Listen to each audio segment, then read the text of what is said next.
శిఖరాలకు సవాళ్లు, విద్యార్థుల విజయాలు. పూర్తి వివరాలకు చదవండి రేపటి సాక్షి దినపత్రిక. మీ దగ్గర ఉన్నారు, వాళ్ళెందుకు మాట్లాడలేదు? ఈ ఈఓ శ్యామలరావు గారు ఆ రిపోర్టును గురించి 23వ తారీఖునే రిపోర్టు వచ్చినప్పుడు గౌరవనీయమైనటువంటి అధికారిగా ఉన్నటువంటి ఆ వ్యక్తి ఎందుకు మాట్లాడలేదు? నిన్న మీరెందుకు మాట్లాడడం జరిగింది? మాట్లాడిన తరువాత ఈ ఫేక్ రిపోర్టును ఈరోజు ఎందుకు బయటికి లాగినారు?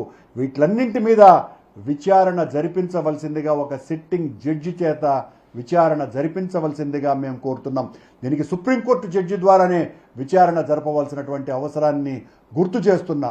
ఎందువల్లంటే ఇది మామూలు ఆషామాషి వ్యవహారం కాదు.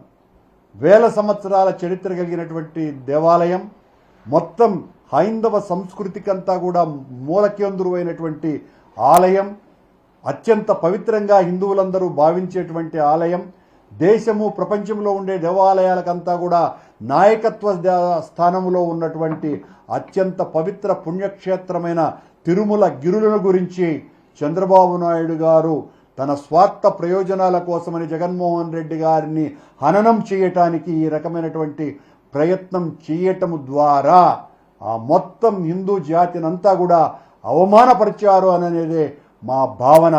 దీని మీద నిజాలు నిగ్గు తేలవలసినటువంటి అవసరం ఉన్నది. చంద్రబాబు గారు, మీరు సిట్టింగ్ జడ్జి చేత విచారణ జరిపించటానికి వెంటనే ప్రయత్నం చేయండి. దీని మీద ఏ ఆరోపణలు మీరు చేసినా దాని మీద విచారణకు మేము సిద్ధంగా ఉన్నాం. మీ నీచమైనటువంటి రాజకీయం ఏంటి అన్నది ఇన్నాళ్లకు మరింతగా మీరు బట్టబయలు చేసుకున్నారు. ఇప్పటి వరకు మీరు జనాలని మోసగిస్తూ రాగలిగినారు. మీరు ఆ అబద్ధపు హామీలు ఇవ్వటం ద్వారా జనం నమ్మినారు.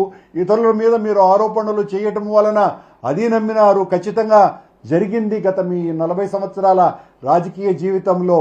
కానీ మొదటిసారి వెంకటేశ్వర స్వామిని ఇంత దుర్మార్గంగా వాడుకోవాలనేటువంటి మీ ప్రయత్నం ద్వారా మీ అసలు విష స్వరూపం బయటపడింది.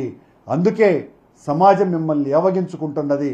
మీరు మా మీద దాడి చేయటం కాదు, మేము మీ మీద మీరు చేసినటువంటి అపవాదును కడుక్కోమని చెప్పడానికి మేము సిద్ధంగా ఉన్నాము. మీరు ఏ ఆరోపణ చేసినా కూడా మేము విచారణకు మేము సిద్ధంగా ఉన్నాం. తప్పు చేసినటువంటి మీరు హిందూ జాతికి క్షమాపణలు చెప్పవలసింది పోయి ఈ రోజున ఈ రకమైనటువంటి ఫేక్ డాక్యుమెంట్లు, రిపోర్ట్లను సృష్టించి దీని ద్వారా మొత్తం మీకు కావలసినటువంటి మీడియా ద్వారా, మీకు కావలసినటువంటి ఛానల్స్ ద్వారా మీరు చేస్తున్నటువంటి పని వలన వెంకటేశ్వర స్వామి ఆలయ ప్రతిష్ట మంటగలిసిపోతుంది అన్న బాధతో ఇది మాట్లాడుతున్నాం. మేము సిద్ధంగా ఉన్నాం. మీరు వెంటనే సిట్టింగ్ జడ్జి చేత విచారణ చేయించండి చంద్రబాబు. లేకపోతే మీరు చేసినటువంటి ఆరోపణల కారణంగా మీ రాజకీయ భవిష్యత్తే కాకుండా వ్యక్తిగా కూడా మీరు అత్యంత దుర్మార్గమైనటువంటి మనిషి అని చరిత్ర మిమ్మల్ని అనుకునేటువంటి స్థితి వచ్చింది ఇప్పటికే. దయచేసి వెంటనే దీని మీద విచారణ జరిపించండి.